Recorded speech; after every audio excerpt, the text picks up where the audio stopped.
Hello, ladies and gents, boys and girls, people of all ages, sexualities, and identities, and welcome back to another Doctor Who review. And today's Doctor Who review is none other than some more brilliant Paul McGann with Brave New Town.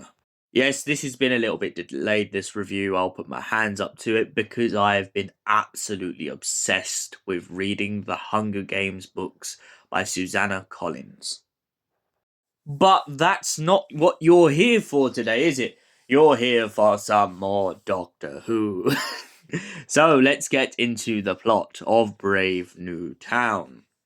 The Doctor and Lucie Miller turn up at a town to discover that the people there seem very odd. At first, the Doctor and Lucie believe this town to be somewhere in England, only to later on discover it's somewhere in Uzbekistan, a formulated village made for spies. But at the current point, the Doctor and Lucie don't know this. They're walking around, and it seems that the town is stuck in the same day over and over and over. And Bryan Adams seems to be the number one in the charts every single time, which drives Lucie Miller absolutely crazy. The Doctor and Lucie then split up. The Doctor goes with an inspector to look into the case of a missing young girl. Meanwhile, her father and Lucie go back to his place to investigate if any clues have been left behind by his daughter. Whilst the Doctor's out on the coast, he goes looking off to where this girl was last seen. However, on his journey, he begins to become very irritated by the inspector that he's walking along with. Not only because the inspector seems not too disturbed by this case of a missing girl, but also by the fact that he hasn't been hungry or thirsty for hours. Back in the town, however, Lucie begins to find herself in a precarious situation when a tank comes rolling through the streets. The father of this missing girl points out if she stands still, she won't be detected. But due to heat signature technology, Lucie is picked up instantly and taken into custody.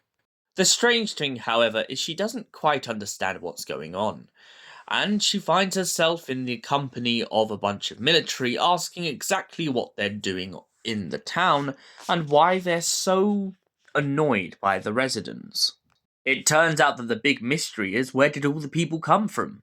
It turns out that back in the day, the town used to be a place for spies to go to and train to act like the English. However, it turns out that these people should be long gone. So how have they kept living, and why are they so young?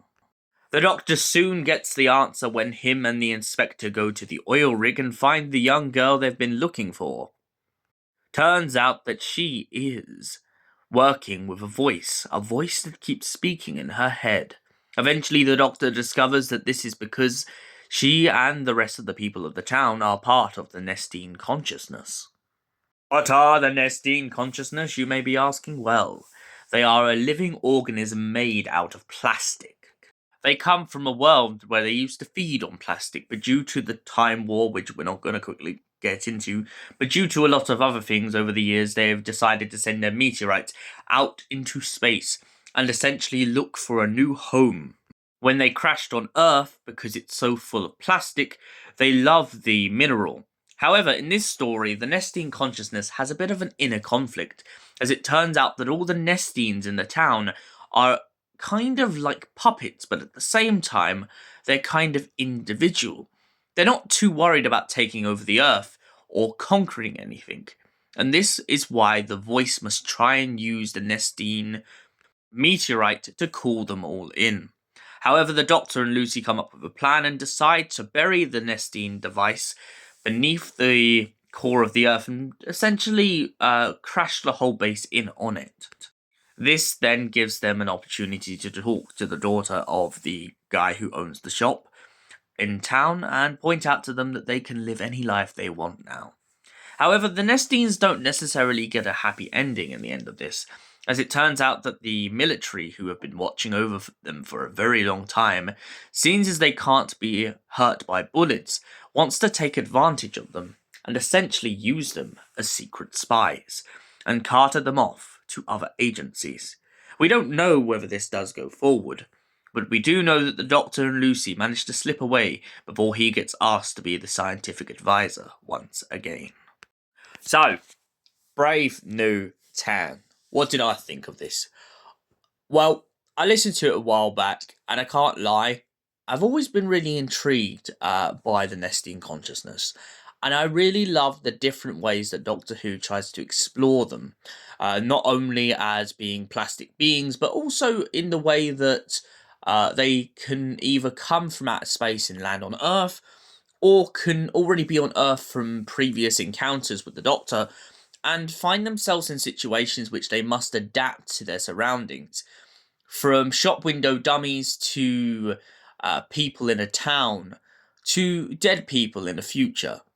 The Nestine have always found a way to evolve, and in this story they're no different. And I also like how this story makes a very clear kind of outline that the Nestines are drawn towards the oil rigs because they're drawn towards plastic. Lucie jokes in this story and basically says that she thinks they're like eco-warriors and stuff, and the Doctor says they're not really, but it depends on your point of view. So overall, what do I give this story? Well, it's witty, it's funny, and most importantly, I like how the Doctor and Lucie are given this kind of scenario in which they're in a town, and it kind of gives me the android invasion vibes and Spearhead from Space vibes. That kind of dead, unforeboding sense that there's just something wrong with this town. And for that reason, I give it a solid 8 out of 10. Thanks for watching, and we'll see you in the next Doctor Who review. Until then, goodbye, stay beautiful, and have an incredible night.